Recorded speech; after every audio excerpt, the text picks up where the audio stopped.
Hi, good morning. Welcome back.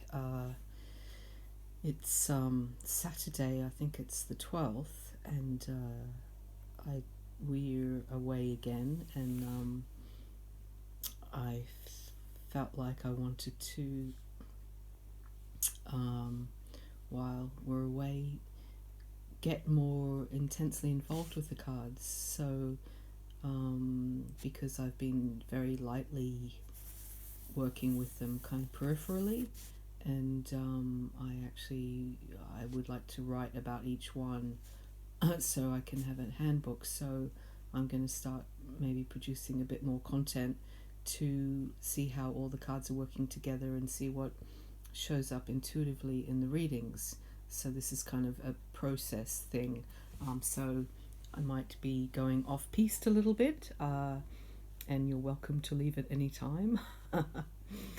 So yeah, I just pulled four, and actually it's quite an unusual configuration, which is going to challenge me, which is good.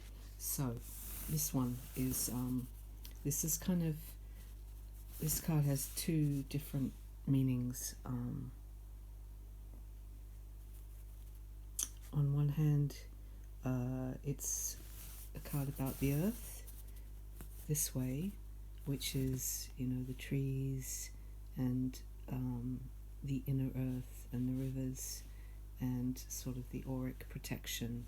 And also, it's kind of a Jacob's ladder of the shamanic path between, the stairway between, it's the axis mundi, between the heavens and the earth.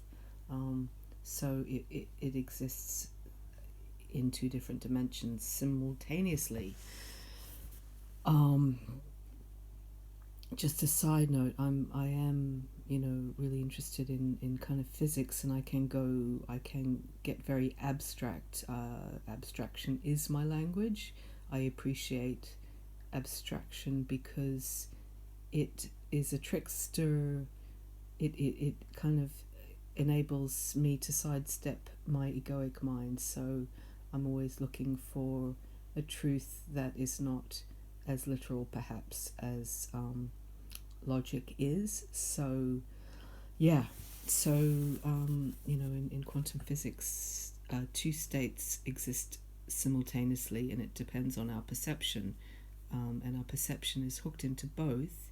And in a sense, our collective reality is where the critical mass says it is, and that's our reality. But if the critical mass changes its perception, then our whole world is enabled to change.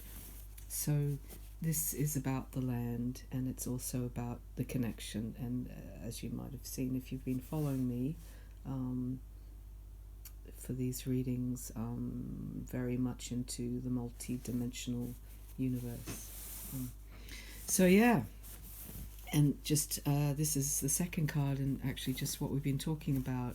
This is kind of the card of illusion and delusion, and we've got Neptune in Pisces right now, and so we're all being challenged to find our own inner truth. So we're actually being faced with a lot of distorted mirrors to just go deeper and deeper into see and feel what rings right with us. So this is kind of like the bigger version of this is cropped, is kind of pushing a boat out. So it's sort of like pushing a boat into kind of waters that are really difficult to navigate, because they offer perceptions that may not be correct. So it's not a warning card, it's just a card of, be careful of what narrative you're choosing, because it may not be the authentic narrative that is in alignment with who you are. And how more abstract can you get than that? Okay, so this card, I'm in a dark room and the focus is really bad. This card is about The blade in the chalice. It's a card of like very intense sexual energy in a way. So um,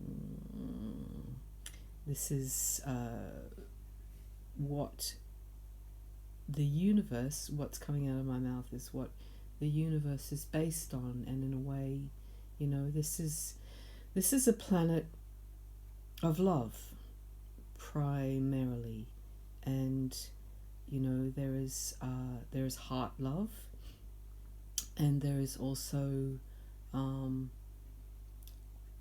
a sexual union that is built on the premise of love, and where we have been deluded is the machine, the collective machine, and the construct of society has kind of turned us into objects and promoting lust, which is really different. So it's a very fine line between actual, real, for want of a better word, tantric, which has been appropriated in a really weird way.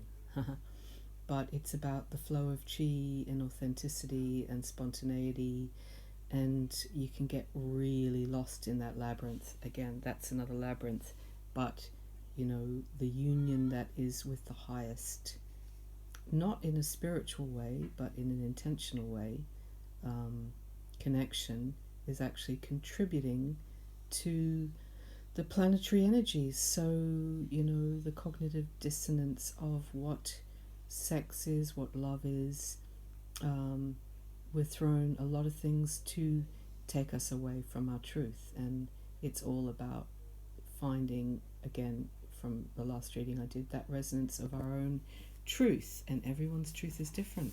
So we can't actually judge, because we will never know somebody else's intention. And here we are, is the protector again. So I'm just trying to feel what he's doing here, because he feels a little bit out of context, but maybe, in the sense of that land, the earth, maybe he's hanging out. He's not observing. What's he doing here? He's a land spirit that is a fierce protector of an original truth. So maybe, I found him in Spain, but maybe he's emerging into the union of protection which is formulating around the globe, and he's coming out of his